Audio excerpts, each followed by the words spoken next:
Hello and welcome, my grouped together leaves. So, Pokemon groups. We have several of them. Legendary trios, legendary duos, mythical Pokemon, legendary Pokemon, starter Pokemon.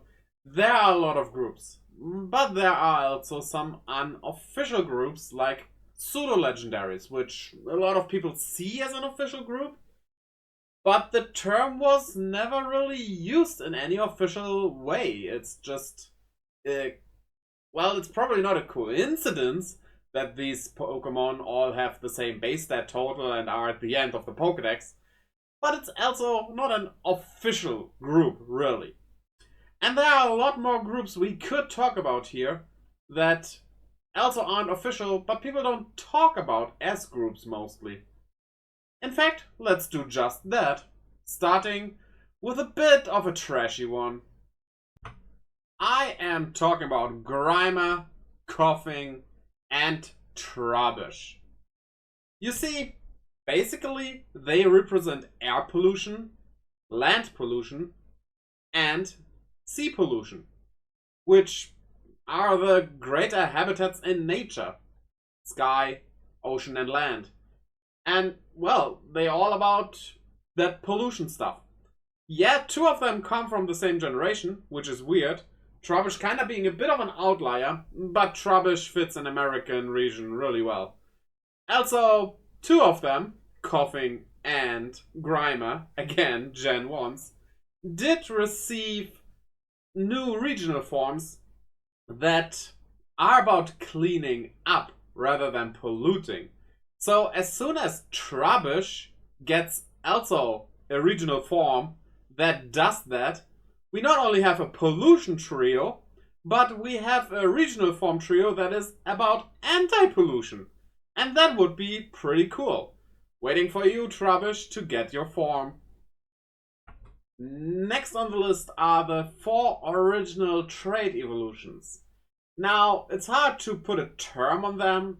Maybe you could say they're trait mutations. But the weird thing is that they also are pairs and not only a quartet. Because the thing is, if you look at the evolution of Machoke to Machamp, it does grow 2 more arms, while Graveler loses those arms, becoming Golem. Golem, however, becoming a bit more flashy, muscly, you know. Sure, you don't have to trade a Graveler with a Machoke to get these. You can trade like everything. But I have a feeling there is a certain intent there. Now for Gengar and Alakazam, this is a bit harder to put down because, well, they don't really lose anything or gain anything that the other instead loses or gains. But Psychic and Ghost, Souls, maybe you could make something out of that. Who knows? Maybe nothing of this is intentional and the arm thing is just a coincidence. But I think, as the original 4 trait evolutions, they do stand out in a way and are kind of a group. Do you agree? Tell me in the comments. Next one, again being Kanto, sorry about that I guess, are, I don't know, they are kind of like a fire, ice, and thunder trio. So, the typical elements in RPGs. But also, given on how they work nowadays, maybe there's no case to be made here. The thing is, it's Jinx, Electabuzz, and Magmar. Now the problem we have is all 3 received a baby form in Gen 2 and thus work out. The problems though, only Magmar and Electabuzz received a further evolution, being Magmortar and of course, not the Electrizer, why am I saying Electrizer?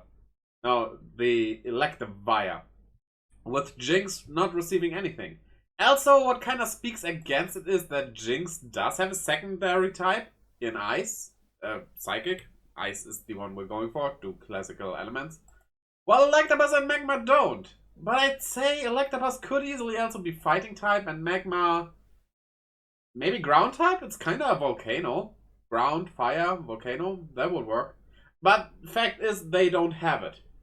Though, I think we can definitely count Electabuzz as well as Magmar as a duo at least. I think that works. But honestly, I always have seen these three as like a group for some reason. I don't know. They just fit as a group in a way. But okay, I guess.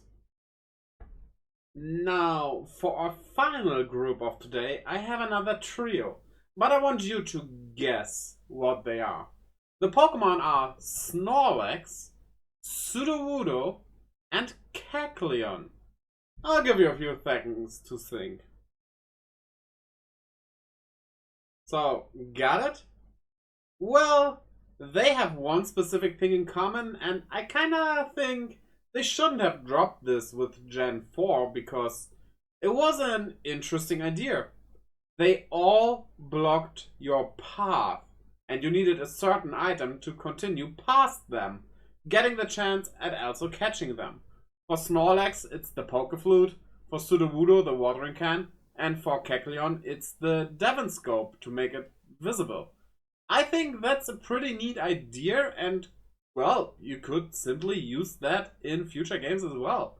Why not always have a blocker like this? I don't know, but so far that's not the case, and oh well, we might never get one again, especially with the open worldness and everything.